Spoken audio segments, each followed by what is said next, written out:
This is my team. Jenny the heroine, Marissa Chandler hair. They work with me at the Sugar Skulls Loft in downtown. I'm going to clean her up and I'm going to bald fade her. And I'm just going to do one side and I'm going to show you guys how kind of I layer her top. And I'm going to show you guys some point cutting, some razor cutting, some texturizing. But it's kind of what we all have the same hair right now, but it's like our little crew clip. So I'm going to take my half guard, my wall magic clip, cordless. It's my favorite one. There's like a new better one that's about to come out, but I haven't seen it yet. Alright, so I'm just going to clean all this up with a 1.5 guard closed. And I'm always ramping. Everything I do, I just try to keep it as fluid as I can. I try not to stamp in too hard. Marissa's the best for this because she has a red tattoo on the side of her head.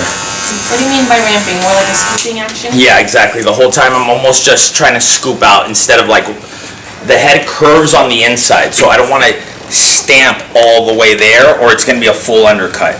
Instead, I want to just build the graduation all the way up, almost like I'm building like a straight wall. I can do this, and I'll even build that wedge. And I can leave that top little wedge and then take a clipper over comb. And then I can just scoop that out after. And I can still keep a guard on.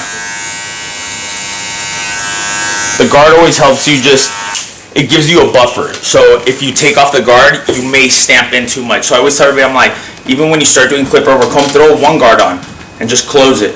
And then just go over it. It gives you like a little bit more distance. Now I'll take it off. And I'm going to begin my 0.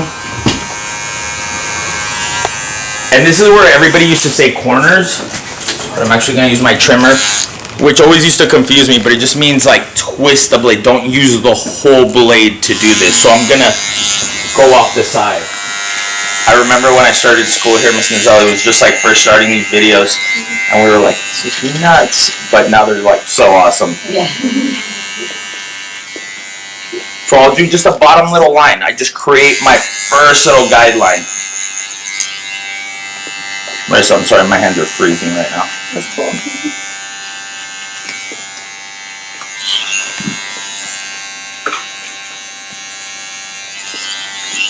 And normally, if you're not comfortable fully yet, I love just sectioning everything off. I'll show you guys all my tools, and if you guys want, when you guys are done before you leave, just take pictures of all the tools I have. Like, we all geek out on it. Like, section everything away. Keep everything clean. You don't want to accidentally hit something and then be like, oh man, if I would have just put that back. You'll see like things will fall off and you don't want to go back for that.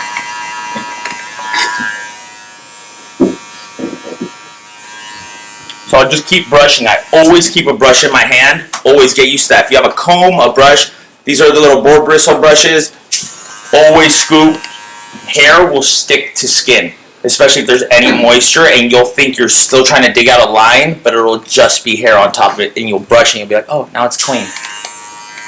Now, since I did my 000, which was with the trimmer, now I take my 0 on this one and I open it all the way to give myself a buffer, and I'm going to erase that line. And you guys will see right now, I'm going to create one more line. That's without a guard? That's no guard, yeah.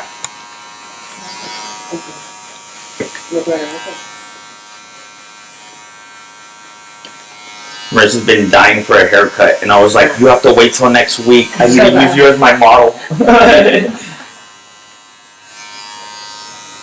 The hardest part was us waking up today at like 6 a.m.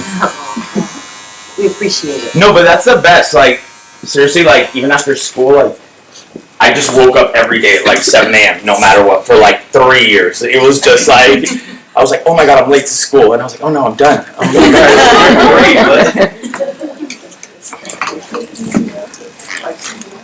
But you guys, there's so many things you can do in this industry with hair. What do you have on it right now?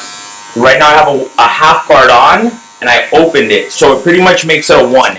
Anything you open up takes it to the next level. Like, learn your lever. There's 5 notches. There's all the way open, all the way closed, middle, almost all the way open, almost all the way closed. Think of it like 5 different notches, and that's how you start to blend things really nicely. If you just throw a half guard on and then you throw a 1 guard on, that doesn't really remove it fully. It doesn't look as clean as you think it would. And tilt people's heads. Oh yeah. Are your clippers like reset or anything? I know we've seen some demos. We've adjusted them, yeah, a little bit, but it doesn't matter. Like I tell everybody, I'm like, don't adjust them. Don't put them together. We've done it before where if you're not super comfortable, you can actually nick people and they'll get really sharp. You get it sharpened? Not the clippers. Every 6 months, I'll just buy a new set. Like shears, yeah, because the shears cost us like, every shear I have is like over $300, so it's like those are supposed to last us for a while. But this is like $75, give or take, on sale. So every 6 months, just buy a new one, you know, and then you just get everything totally perfect. Yeah, exactly. And even what, like, one thing that I never really explained so much is that I'm always resting a finger on the head, and I'm always just pivoting it like a kickstand to have more control. So even when I do that, I'm never just like, there's always a finger on their head.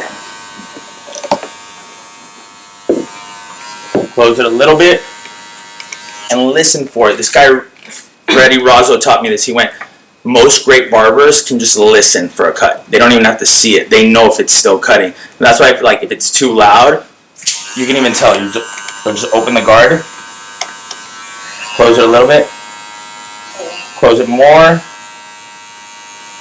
You hear a little bit and you're like, there, it's cutting.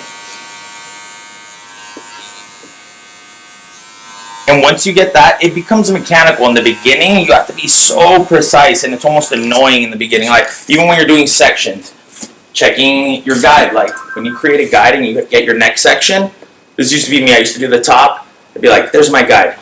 Chop. There's my second guide. I can kind of see it. Chop. Here's my third guide. Barely see it. Chop. And then your fourth one, you're like, I don't even know. You're blind cutting now. And somebody used to tell me, don't create a guide if you're not going to use it. It's rude. And I get that, but it's true. It's like, go back. If you can't see your guide anymore, go back and make a smaller section just to see it. And fading and scissor cutting are total different things. I always talk about, like, it's like painting with a brush and then painting with a spray can, like, and trying to create the same picture. And in this industry, I really feel like you should pick your specialty and stuff versus trying to do it all. You see, when I say corner, I'm just tilting it. I'm just tilting so I don't use the whole blade on it. Now I'm throwing one on. Anybody near graduating? Ooh, awesome. How many hours? I have a week left. Awesome. Congratulations. It kind of goes fast when the last week hits, huh? You're like, wow, that flew by. Or slow. Yeah, I'm the only one left of my class, so it's a little slow. So now I have a 1 guard on, all the way open. Retouching up that 1.5.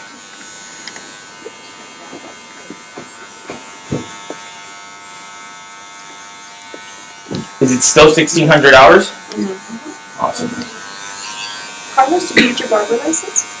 Yes, I finished that up Oh yeah, at the school down the street. Yeah. Hi, Miss Samara. Hi. So crazy. It's always so nostalgic to come back here. Now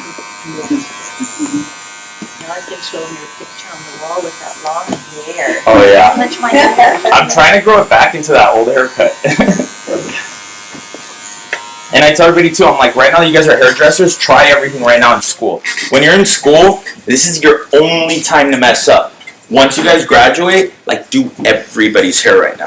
When you get your license, everyone thinks you're as good as everybody else that has their license. Like, and everyone thinks you can do everything. Like, somebody's like, oh, you're a licensed cosmetologist? You can do this fade right, you can do this color, you can do this perm. You're like, no. Like, I do this only. So, right now you're in school, try everything. This is your only time to mess up. So this is like, if something doesn't come out perfect, they know they came to school. This is the only time you have that free card. The second you get your license, there's no more messing up time. So I always tell everyone, I'm like, push it. This is when you want to do everything. When I was in beauty school, I was like one of the only ones like already had cards. Miss Samara even got me all pumped on it. She was like, I used to be all booked and have all these people. But it was the best. It was just, this is the only time you get that get out of jail free card.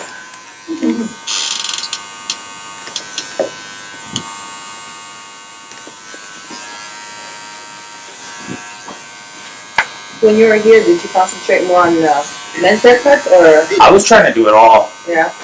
I actually the men's industry was just kind of starting to blow up. And we had no idea it was going to get this big. Like, I even tell everybody, I'm like, when I started doing hair, it wasn't cool yet. There was no visual platform yet. Like, now Instagram changed everything for tattoo artists, makeup artists, hairdressers, anybody doing something visual. Like, it gave us a platform to show off our work. And remember, like, I'd be like, every haircut we'd go outside, and it was all against that wall outside. Like, I already had my spot and everything where I'd photograph everyone. That wall. Yeah. And I love this little machete comb. It gives me like 2 guards in a sense. So I can do clipper over comb and just ramp it off the top of the head. And I always, even the comb, I'm ramping it backwards. I don't want to stamp it fully in. And then I can even visually see it. Once you take off the wedge is gone. So that's why I work slower into it. So tell us about your loft. Oh yeah, so the loft, I was working in Beverly Hills. Man, the story's gone so... Every time I come, it's like so much more stuff's been added to it. I was pretty much like living out of my car for like 2 months, and I was living here in the valley at like my folks' place, crashing with my friends.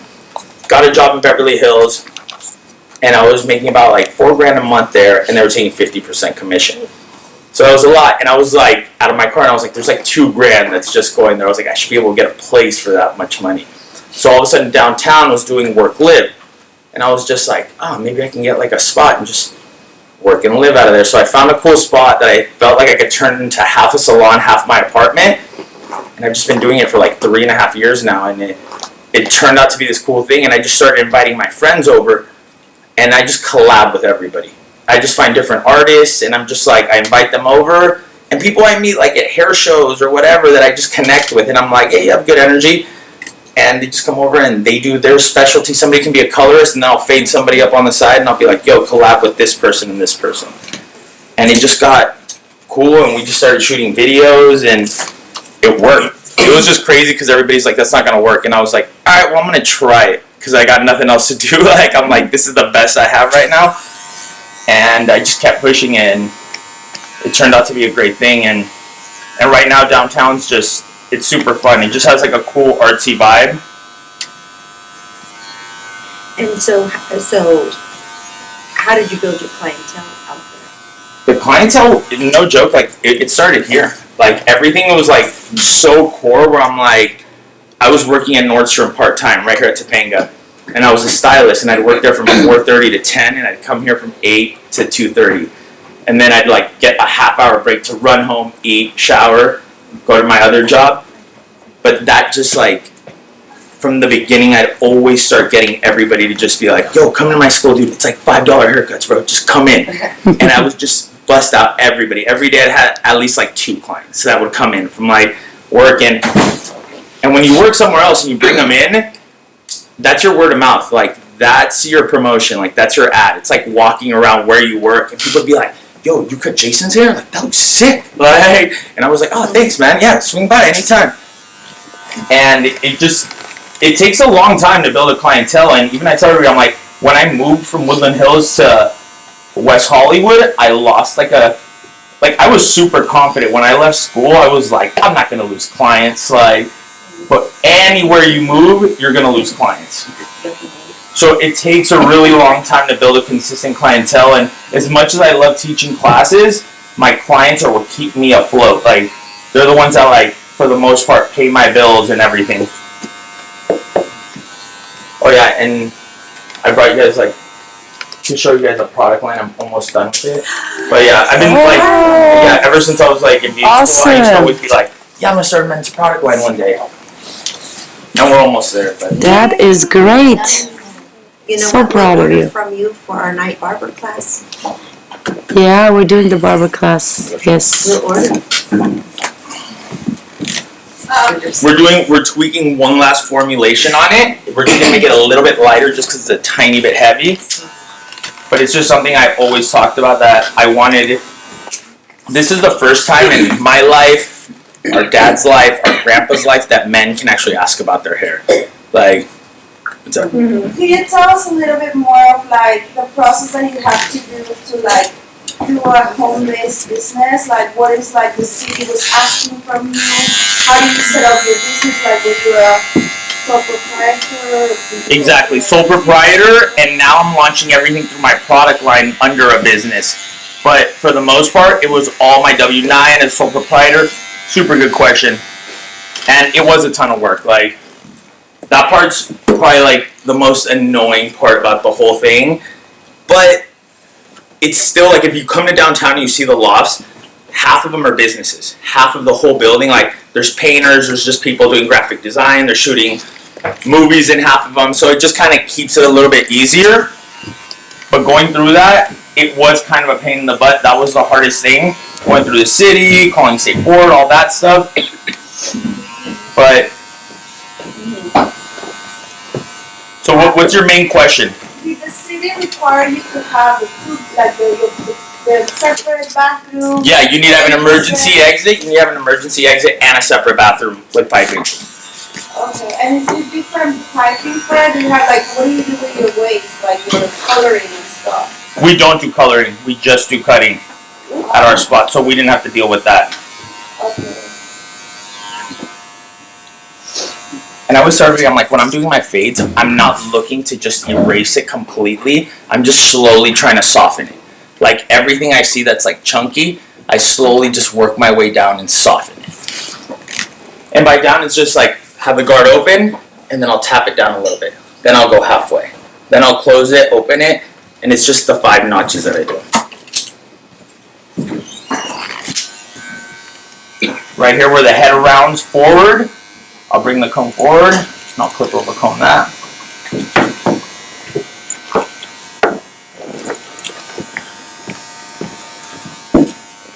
There's some design for haircut, so much better already. Wow, really bad.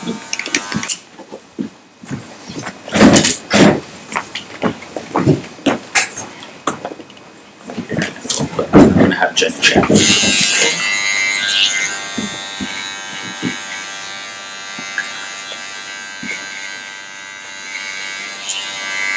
You know, and hair's crazy too, just because there's so many different things you can do in this industry. You can work photo shoots, you can just build your own clientele, you can work in salons, you can do anything you want, but I tell you, I'm like, get really structured with it. Like, almost kind of try to commit to one. Just because there's so many things. I have a very stupid question. No. I'm gonna ask you. No, it is.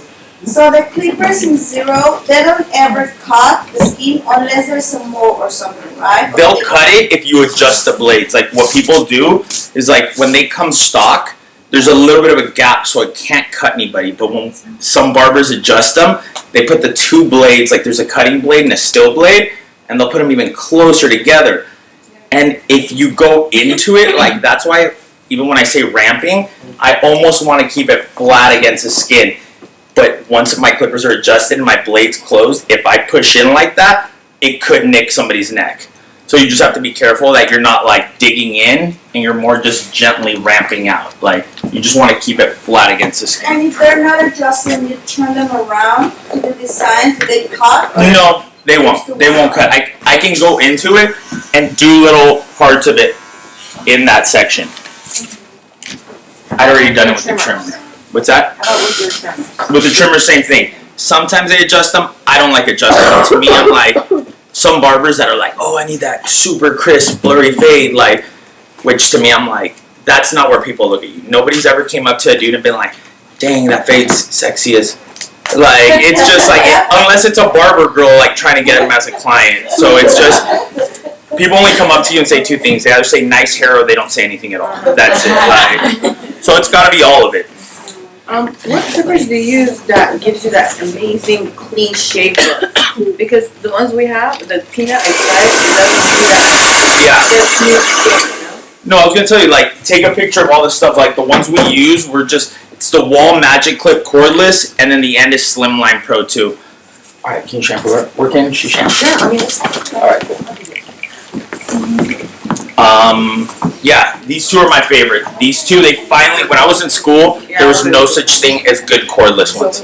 Like, everything cordless had no power, it wouldn't do clean cuts. But now, like, they're coming out with way better ones, like, every time. I still have, like, probably, like, 25 clippers that I hang on my walls. And everyone's like, oh, is this, like, your graveyard of clippers that, like, broke? And I'm like, they all still work perfectly. We just find new, better ones. And it's just, like, when you obsess over something, like, if you're a guitar player and a new guitar comes out, you go buy that new guitar. Even though your old one can play the same good stuff. So it's just, we're just tool junkies, and we want cooler, newer stuff. How much do you charge for men? 120. So even with Marissa, I just want to create my silhouette all the way around. I don't want it to get too flat where it gets too heavy, so I'm just going to do small sections, and I'm just going to bring this up, and I'm going to point cut everything. And when I'm scissor cutting, again, focus on your thumb positioning. Don't shove your thumb all the way in there, because then you don't get full control. So my thumb never fully goes in, just so I can turn my shear more. And right at the front of the head's the only spot that I'll bring forward a tiny bit. You can see that, because that's the only spot of the head that rounds down. So then I'll continue. I'll keep taking my section, go back. And when I'm cutting, my blade closes on the way out. I never chomp in. That's how you guys all get your little V cuts on your knuckles. Don't cut past your second knuckle in the beginning. And try to be very precise in the beginning. This will all become mechanical for you eventually. Like, one day it'll just click. Like, it's like learning anything, like trying to skateboard, play guitar. It sucks when you're not good at it. Then once you're good at it, you're like, oh, this is way better. I'm just going to bring her hair up. There it is.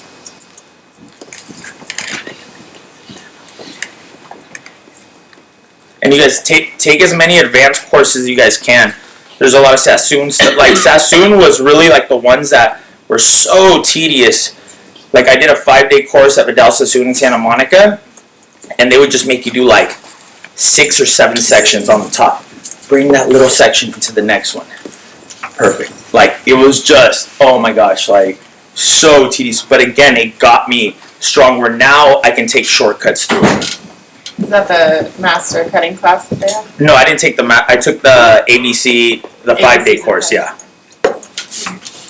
And you see, and I keep tension. I don't give it slack. Like, I don't just, like, when I take it, I don't, like, leave it loose. I keep it tight all the way through.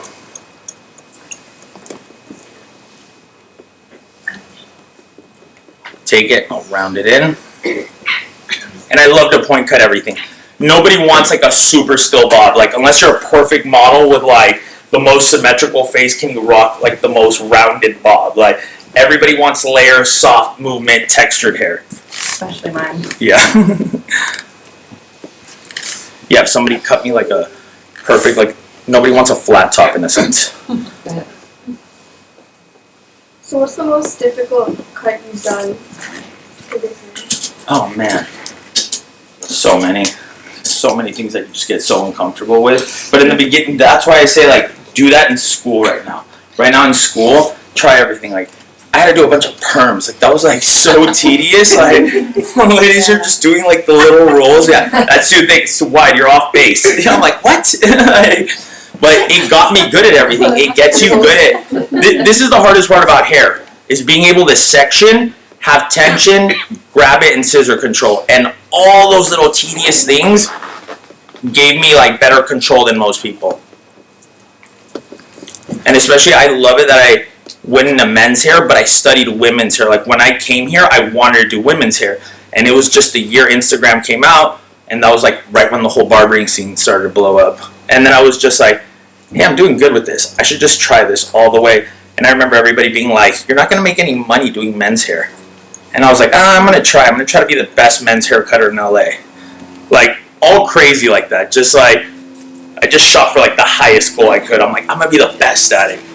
And they just started to work out, and everybody was just like, yo, there's this Sugar Skulls kid in LA. So sugar skulls, you've used that since you were a student here. Yep. What is it? I picked it and signed up in the back name. Yeah, I trademarked it, did all that, but it's a Dia de los Muertos like skull, and I'm half Mexican, half Cuban, and I was like, yo, it's kind of like culturally for me, and one of my old favorite bands, I was their single, was called Sugar Skulls, and I used to work for Robert Cromians, who's the international creative director for Paul Mitchell. And he used to always say, try to think of stuff that sounds hair related that isn't like related to hair. And I used to always think, I was like, oh, Sugar Skull sounds cool. If I ever do hair someday, I'm going to call it that. And 10 or 12 years ago, I was an English major when I lived in Vegas. And I just needed a part-time job. And I was dating a hairdresser. And she was always like, hey, you'd be a good hairdresser. And I swear I didn't go to hair school when I was like 19 because I thought everyone would think I was gay. And then I was like, when I turned 26, I was like, I don't give a what anyone thinks. And I just fell in love with it. And it was the one thing where I played music for most of my life that it was easily transitionable, like where I was like, I don't even have to change the way I dress anymore. I was like, this is awesome. And it's funny that I used to always want to live in a loft. Like, I used to want to move to like New York or London. But I'm also such a weather junkie where I can't be in rain and cloudy days all the time or I get all bummed out. And I never knew LA even had cool lofts. And then I was like, oh yeah, maybe I'll live in a loft someday if I play music. And then I got it through hair. So see, I'm just pulling it straight out from the head.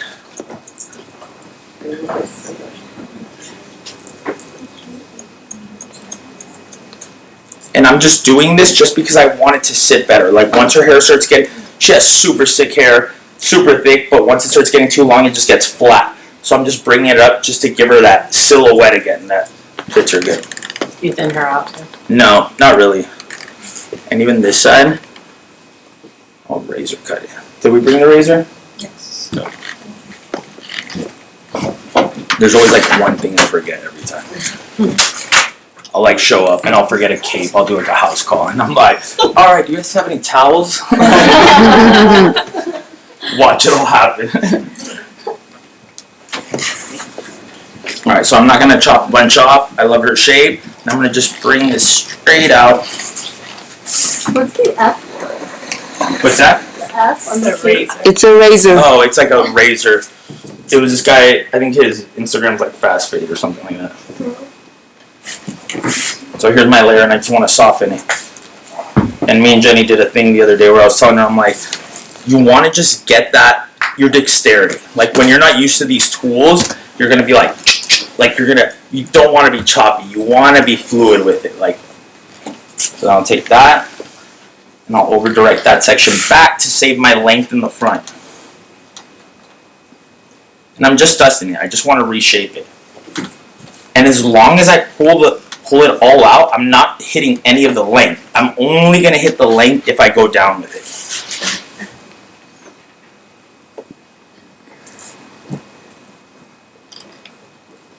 And see, when you keep all your sections clean, it's just easy to see everything from the beginning. And I was telling Jenny, I was like, if you continue to cut when you're not using your guide, you get lost, and at the end, you have to go back through your whole haircut to find where you left that hole. So you're going to end up doing more work if you don't just put that little bit of work in the beginning. And every time I section, I always follow through with a finger. It just helps me keep every section super clean. Like, I'll just go through it, hold that one down, keeps it cleaner. You guys see that? Like, even when I pull it out, it's always straight from the head, almost into my chest. Like, think of it like that. And you want to keep it straight. Don't twist your fingers. Finger positioning is a whole nother thing, too.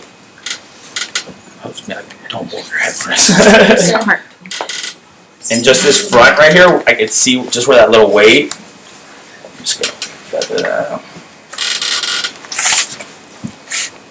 And learn to cut with every tool. Like, that makes you look a little bit more just, you can hit it with everything. You don't just have to use clippers. And again, you see now, even when a barber does an awesome fade and then he pulls out shears and then he's just like, chop. You're like, ooh, he gave him a flat top. Like, and that's how people look at you. Nobody's judging your fade unless it's another barber dude just being like, dang, but that's not expensive hair. That's not nice hair. You know, it's like, just because you pomade it down and gel it down, that's not the best looking hair. And again, these are all trends. You give the world, it's economics. You give the world too much of something, we don't want it anymore. So we're kind of getting to that point where dudes are getting a little burnt out on bald fades over and over. And for us, like, we just love having crazy hair. Like, right now we were at Starbucks right before we came, and I just came back from outside, and some like ladies talking to both of them, and I already knew it. I was all like, she's already telling them something. She was like smiling, and then I'm like, with that lady, she's like, yeah. She came up and asked them. She's like, are you guys hairdressers? Yep. When you do nails hair, do you always like section if they want the long, like the long pompadure here on top that everybody's using? Do you always do the horseshoe? Kinda. I don't horseshoe. I do more of a V in the back. I think it looks more appealing. I don't like rounding the back of it. So even when I do it, but yes, we do section it. So it's almost like. Do you still see Cantrell? I haven't seen Cantrell in forever. I was at a Salon Republic party and I hadn't seen him in forever, and I saw him from far away, and I'm like, what happened? I have this on my bulletin board. Oh, that's crazy. Oh, that's awesome. That's with both of us. That was in the American Salon one, yeah. That's with you and, no, you're doing, with Mark. with Brock's picture. With who? Brock? Yeah, Brock? Yeah. From Ergo. He's in this picture, so you must have done his hair. You remember this? No, that's my buddy James. It looks like Brock. Oh, that's not Brock? That's my buddy James, yeah. But it totally looks like Brock. And even when I do scissor over comb, it's the same thing as clipper over comb. I could have taken clippers and just gone the same way, but with shears I get a little bit more detailed and I can see my precision with it. So where was the V part? Yeah, how far are you on your... My bad, yeah. Let's get back to the V. So normally you see how I got this line clean? I would just continue all the way back. Until her head starts turning down? Yep. You see like that? And usually in the beginning just clip that out. Especially if a guy wants like a long pomp.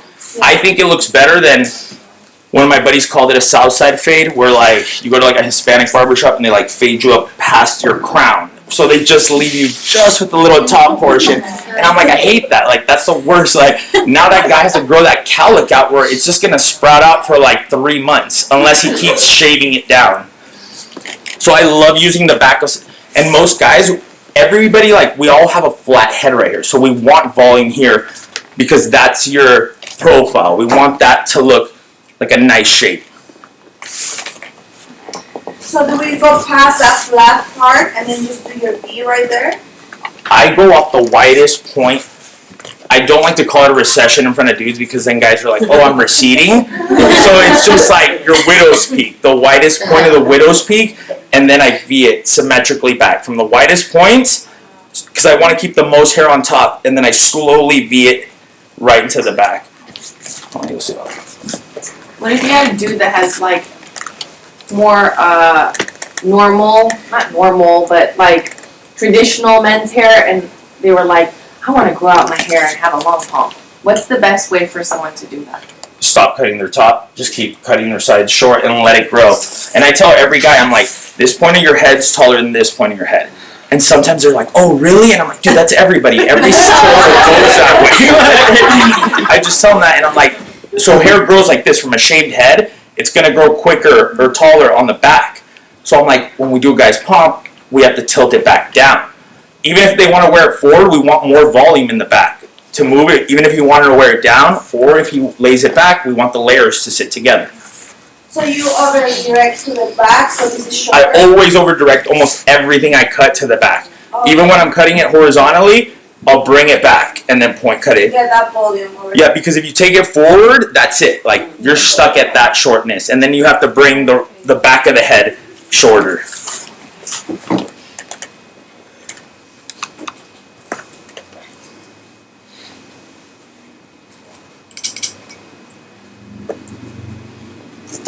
I'm I'm not gonna do it all crazy perfect right now, but just so you guys get like a little feel for it. Like,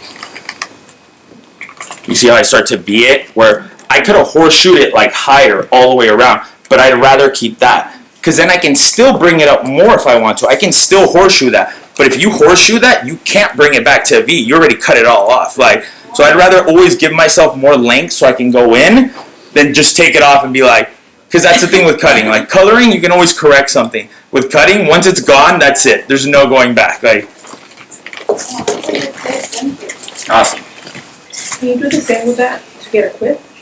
So you get a quiff? Yeah. Yeah, you would just tuck the back a little bit more. But that's a little bit more classic, which I don't hit too many of those classic cuts. So even look right here, I don't want to take any of the length off. So this doesn't mess with any of that length. And here, right where the head starts to curve, I'll bring it out towards here. And you see I'm almost bringing my fingers every time I razor this right into the middle of my chest. Like, I don't want to hold it over here.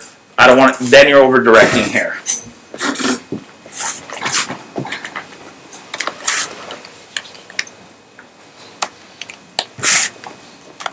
And the more you do this, once you get your dexterity, that's everything. I remember when I was in school, I just got to this guy that was a really rad hairdresser out here in LA. His name was Jerry Park. And he was just like, oh yeah, Miss Nizella used to always like yell at me at this. Remember this? I always tell this story. Every time I come, I've done this in every video. I used to just sit in the back and just, we'd have theory and I would just be like, and she would be like, you're going to get carpal tunnel. And I'd be like, I don't care. But again, this guy told me, he went, click your shears till it feels like it's part of your hand. That's where you get control. Like, and I swear, I would just always, I'd be on break, I'd be walking around, I'd just be holding my shears, always clicking up. But again, it gave me my control with my scissors. It just, and I told her, I'm like, when you can shape with your scissors, like, that's where you beat everybody else. Like, everybody else can do, like, the fading part, but scissor cutting, that's the one part that everyone has the hardest trouble with. And you can tell when somebody grabs your hair and they're about to cut it, and they seem nervous with it, and they're like, you're just like, oh my, you have like your fingers crossed underneath the cake. So I told her, I'm like, and again, if you have a pair of clippers, you're watching TV, just play with it. Just get used to it in your hand. Do you have a favorite scissor you use all the time? I love Mizutani. Hanzo's are cool. Hikari's great. What else do I use? Oh, B-Mac's great. There's a lot of good ones. Those are like the really pretty scissors. What's that? The really like pretty intricate design scissors. No, I don't like those. I just like a normal shear. I just feel like they're overdoing it to sell it more. Like no, and even the swivels, like I've tried them and they work all right. Like sometimes I'll be like, oh, that is comfortable. Oh, like check this out. Also, right here when I'm doing this, I'm almost working down. All right, there's two things you need to know on head shape. There's two bones, and say this to your client: parietal bone and occipital bone. Those are the only two things you need to say. So especially if you're doing men's cuts, just be like, do you want it above your parietal bone? The second you say that to your client, they kind of shut up. Like, they need to know that you're just smarter than them, and you know what they do. And no, and I sort of, once they hear you say that, they're just like, oh yeah, they just trust you. And you know, once that you've won that like confidence with your client, like that's it. You can do whatever you want. Like they both see, like my clients come in, I'll be like, I try to have a consultation. I'd be like, what do you want to do today? Do whatever, bro. Do it. That's the best. When you go to your client, like the client comes to you and they just go do whatever you want. Oh, sweet, dude. Like I do my best work. But when they try to be like, I want this, I want that, I want this, I'm like, this isn't going to be the best haircut. You don't know how to cut hair, but you're giving me all these directions. It's so funny you using the anatomy terms. No, but again, even again, me teaching, my job is to simplify. I come here and I do this because I love sharing this info, because when I used to come to school, I hated when we had like some weird demo and I was like, why are we watching this? I just want to watch like a full cutting. I'm sorry, I love you guys. You guys are the best. But it just like, those were like so I come back to try to be like, hey, there was like cool parts about it. Every once in a while we get a cool teacher that would show us like something rad, and I was like, that was awesome. And I just want to simplify it, and that's why I try to push terminology where you almost want to simplify things you do with your clients.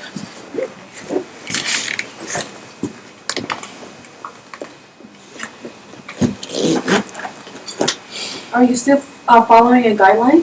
No, this time I just jumped to the other side, and now I'm starting a new guideline, but I'm going to match it to the back of that V. And then I'm going to drop in a second, and I'm going to connect this to whatever my last section was. So I'm doing this right now. I'm going to bring it, and then I'm going to connect that to this.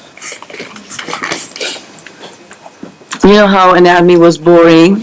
Yeah, now it was so boring. Yeah, and I told you guys, those terms, you're going to use them, and it's going to make you look smarter, and you will be smarter than the next person. Yeah, see, you use it. No, but it's just true. It's just like, and that's why I even try to simplify it for you guys, where I'm like, you don't need to learn them all, but if you can just say parietal and occipital, those are the two main, that's where the head ramps out on the side and head ramps in the back. And even when I do this part, this is where I'll comb it down below the occipital bone. This is the only part of the head where it dips in.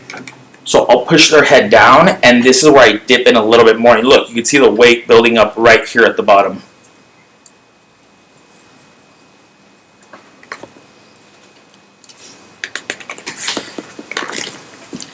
I'm going to dry it, and then I'll test it. So, and I even tell everybody, I'm like, put some kind of product in your hair. I like Paul Mitchell's Skinny Serum. When I was in beauty school, I used to bring all my crazy products. I used to have my little black basket. It was like the crazy. I used to go to Cosmo spend all my money there just to like come back and just be like. But I tell them, like, your clients look at what products you're using on them. Like, they pay attention, like, how dirty your station is, how clean your station is, like. Even though they don't say it, they're like watching. They're like, "Oh, he's gonna put Suave in my hair." You're like, "Oh no!"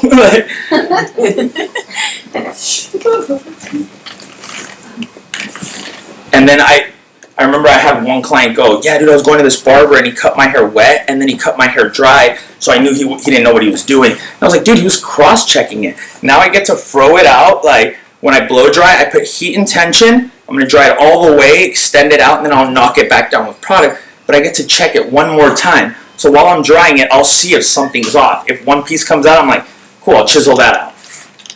You get like a second chance to cross-check your own work. You said that was Paul Mitchell's Skinny Serum, yeah. And what does it do? It's a heat protectant, and it helps polish and dry the hair like 10%. And I always tell her, I'm like, there's no product that's like magic, but they all help like 10%. Like, and you should, it heat's the #1 damaging thing to hair. Heat is just, you blow dry your hair every day, it's going to fry your hair. But usually with guys with shorter hair, it's longer hair that gets damaged. Like the older the hair is, it's always our ends, you know? Like, but if a guy just has like a small pump, he can blow dry that every day and he's not going to get any breakage. You're gonna cut it before. Exactly. So far so good, guys? Awesome. Well, that was worth the wait. Thank you. Like, no, nobody. Long way from Nordstrom's. I know, huh? Alright, love my 413 brush. So, when I tell everybody, I'm like, it's heat and tension. If I don't put if I just do this to her hair, it's just gonna throw out. So I have to lock it in when I do it, and I always focus on the roots. That's where I get all the control. Do I have a little more? Paul Mitchell bent brush. Yeah. So actually, then, actually I'll start. And bone dry. Hair's fabric. It's like if you pulled clothes out of your dryer and you touched it and it felt hot or cold, what does that mean? It means it's still wet. So with hair, same thing. If you touch hair when you're done drying it and it still feels hot or cold, it's still wet. So bone dry, you don't want to feel any temperature. If you feel temperature, there's still moisture in the hair. And I focus on the root. So I even tell my guys, like even when I'm done their hair, I go soft tension, hard tension.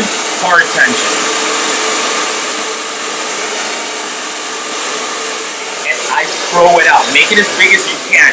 You can always bring it back down with product, but you can't gel that volume up. Or it's just gonna look all just gunky, like you use like spike gel or Gorilla Glue or something like that.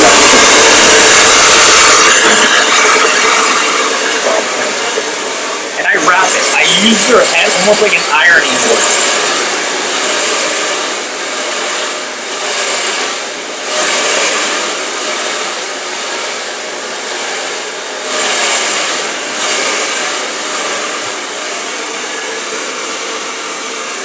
And I totally forgot to cut the other side, which you don't really need, but I'm going to do a little bit just so the weight isn't over-directed too crazy. I didn't only connect this side. Since we're half dry, I'll bring this up. And I tell everyone, I'm like, I almost kind of cut all hair like this, with a U shape, and then I bring it back slowly. Still from longest to shortest, but I keep the ends longest, so even when I bring that in, I almost let that fall out so I don't hit any of the length. So the middle's always a little bit shorter, so there's more volume that sits here. If your middle peak is the tallest, it's just going to fall over, and you want your client to be able to restyle their hair as easy as they can. Sometimes you'll see your clients out in like the street, like we're at a bar, and like they won't style their hair. And you're like, really, bro? You're going out like that? You just let everybody see your hair up? No, you better not be telling anybody I did your hair.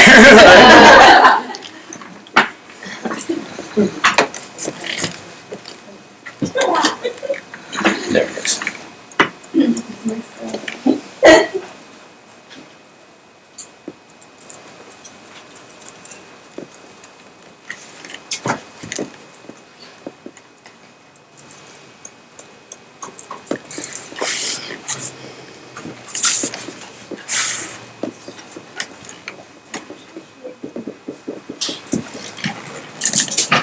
Joe. Finally.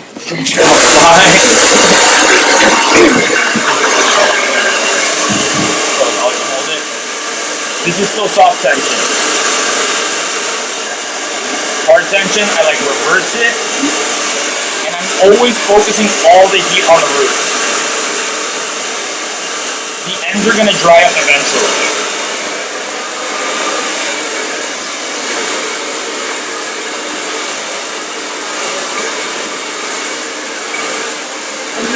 What's that? Are you using low heat? No, high heat all the time, but I'm always moving it.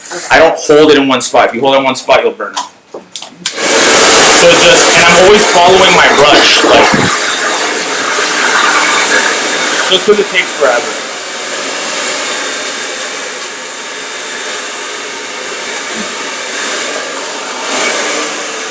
And in the beginning, like, sometimes if they have really long hair, we'll even show you. Get most of the moisture out. Just shake it out. You can even use your hands. Like, a lot of my guys with like shorter texture hair, I'll just be like, it's that feel-good pull. You don't want to rip it out, but that's still tension. And you can dry most of it just like that. I'll put tension, and I'm just focusing on the root.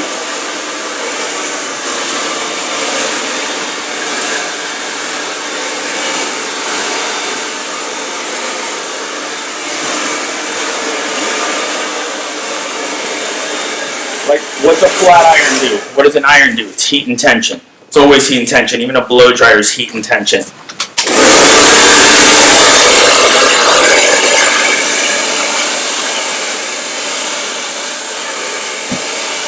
that's the thing too, where I started to step above barbers, where it's just, I studied women's hair. I was like good at blow drying, doing a full blowout. Like, there was a time that I was like, I might go work at a dry bar. But I'm glad I didn't have to do that. But again, doing it here, getting good at women's hair first, got me even better at men's hair. Because I fully understood how to control and manipulate hair. Even the world's best haircut isn't the best hairstyle. You guys know that. Like, some of your friends can get a fresh haircut, and it could look terrible if they didn't style it. And you can not cut your hair for a year, and just because you know how to style it, it looks better than everybody else's.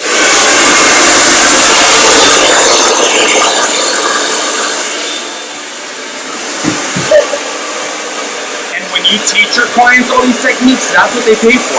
They're like, you're the professional, you're their hair doctor, like, value that. Like, these techniques, I even tell my guy clients, I'm like, this is for life, dude. When you're 50, the stuff I'm telling you, it's still gonna work the same way. Your hair will always, once you learn it, and most guys just think it's like this weird thing that checks out. Guys know every body part except their hair. And they're like, look, I know how my ears work, I know how my eyes work, hands, hair, no idea. No idea why it grows. It's just dead things that I just gel it back. That's the only thing we've been allowed to ask. Where girls, when you guys are 7, they tell you, put on makeup, learn to do your hair, and society will accept you. If you're a guy, we just get gel. Gel. That's it. And you're like, good luck with that. And when I learned to blow dryer, it took my hair to like a different level where I was like, oh, this is way better. Like, but again, I came from a Mexican Cuban family that used to tell me, blow dry your hair because if you go outside with wet hair, you're gonna get sick. And that's so like just urban legend. Like a hair dryer is not meant to dry your hair; it's meant to shape your hair.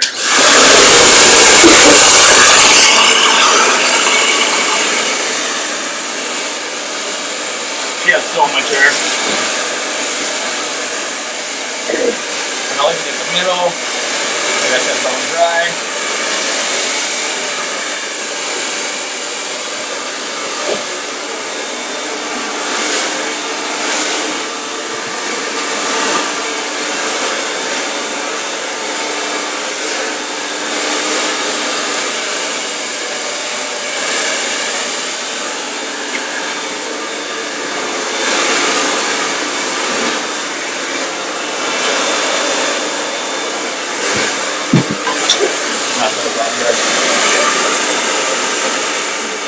Now I love these little round brushes just because I can get a little bit more tension and I can almost style with it more.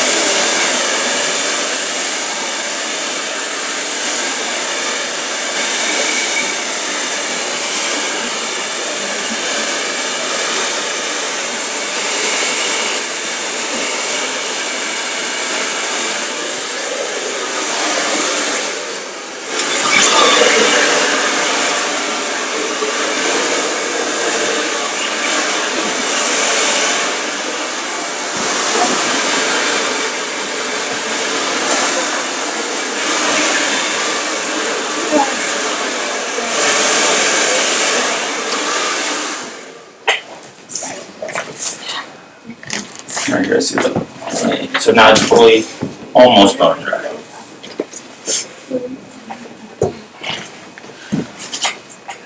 Oh yeah, and then I love my notching shears, and I'll use these for the last one. So notching shears aren't thinning shears. Here's the difference. Thinning shears go on the inside. Like even when you guys asked earlier if I was going to take out bulk, I'll do like one line so you guys can see where I would take out bulk. I never do bulk on the side. I never take out weight on the side of it because then if they get little breakage, it pops out. So I only do it on the like 3 inner ones. So I'll comb all the hair down.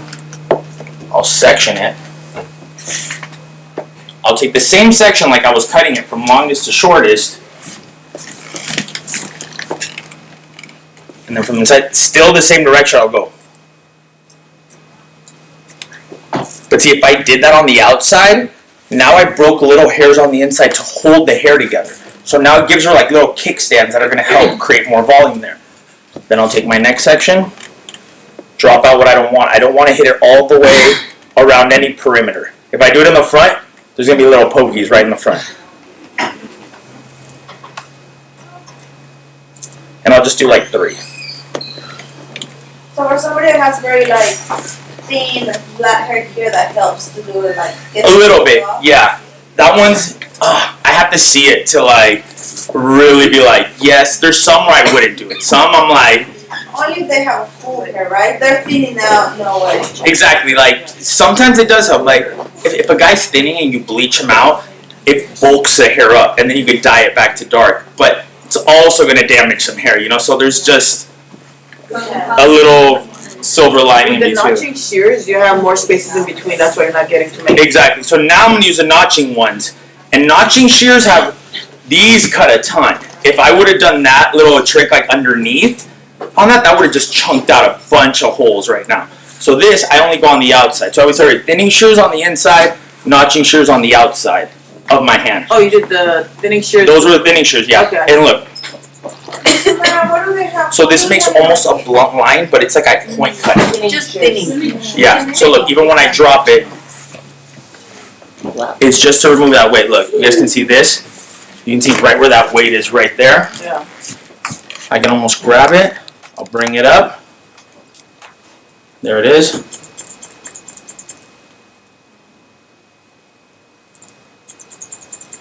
So did you cut this part with the razor?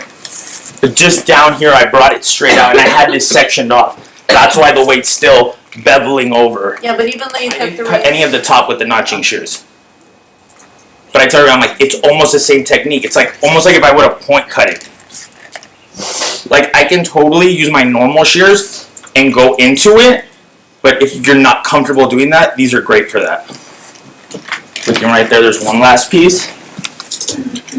And I'll use just my regular shears for that so you can see that. Come out a long way. So then you dried her just to cut her though, right? Yep. A lot of more. So then would you, to style it, would you wet them again? No. And then dry it, or No. you just... I'm gonna put it in product right now. No, I'm just gonna kinda. Like if you want to cut someone's hair dry, like after you already cut it, just to do like the touching up, you would do it after you style it though, right? For the most part? Sometimes if I see something, I try to get most of all my cutting in right when it's wet, but I love to just cross-check it when it's dry before I put in product. Okay. Because once I put in product, depending what product it is, it can get too gunky where you can't even run a comb through it. You also do mostly men's hair, but like what about for women's hair? What do you think? I would still kind of do it the same way. You would? Okay. Yeah. I would still cut it wet, Yeah. do my perimeter, build my structure, blow dry it out, look for anything that pops out if I find like one hair that's a little bit long. With women, it's like I can take a girl's long hair, take a little section in the back middle, chop it to her roots, drop it. If it's skinny, she won't find that for like 2 months. So there's more room for error where guys, everything's visible. Yeah. Everything you're like, that piece is longer. With girls, you're like, that's kind of even. That balances out good enough. Like,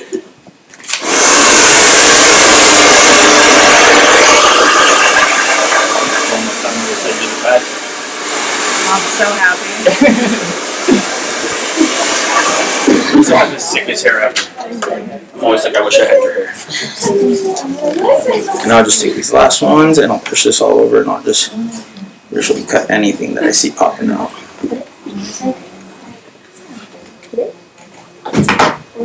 What's cool is that she lives like 2 blocks from me, so if I miss anything, I can do it later. Downtown LA? Yeah,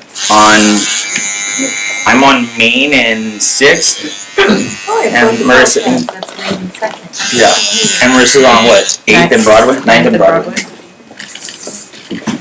Do you have your own mop too? Just sick enough too. So now, like, I love to just pinch and twist pieces, so now let's use product. I brought Reformer. I love ADH Dry. I want to see it, Marissa. Oh yeah, this is Paul Mitchell Reformer. There it is. We'll use that for right now. Not my Looks good. next time. Alright, so I always emulsify and I always show my guy clients, like I'll put it in my hands in front of them and I'll be like, heat it up. Don't just cake it in. And I always rake in product. I never keep my hands closed when I do it. I got the hold with the blow dry. This is just to piece the hair together. The insides.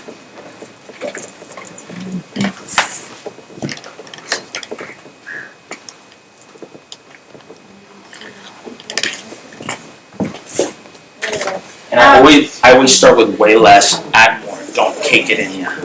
When you use wax product, because it's not directly on the skin, you still have to get FDA approved, or Yeah. it doesn't need it. No, the company, the cosmetic manufacturer that you work for, does all that for you. Oh, Yeah. They can't make something for you that's like illegal. Like it just goes back to them. You end up signing contracts and stuff with them. so they run the test for you and get Of course. approved. Yeah, and like let's say I make something and somebody has an allergic reaction, that lawsuit goes back to them, not to me. Oh, cool. So you do it through a cosmetic company or through like a cosmetic lab? A cosmetic lab, a manufacturer, yeah. Okay, okay. They bottle and everything for you. What's your laptop name? What's that? Is it Gables?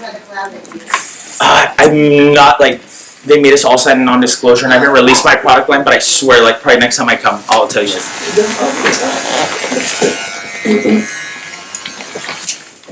Alright you guys, let's give Marissa a round of applause for doing that. Yay! You too. Thank you, Carlos. Thank you guys, sorry again for the lag, but thanks for having us, this was super fun. If you guys have any more questions, we'll hang out. I don't know if it's lunchtime for you guys or... Thanks for all the information Yeah. and giving back. Thank you guys. Thank you guys so much. Thank you, Marissa.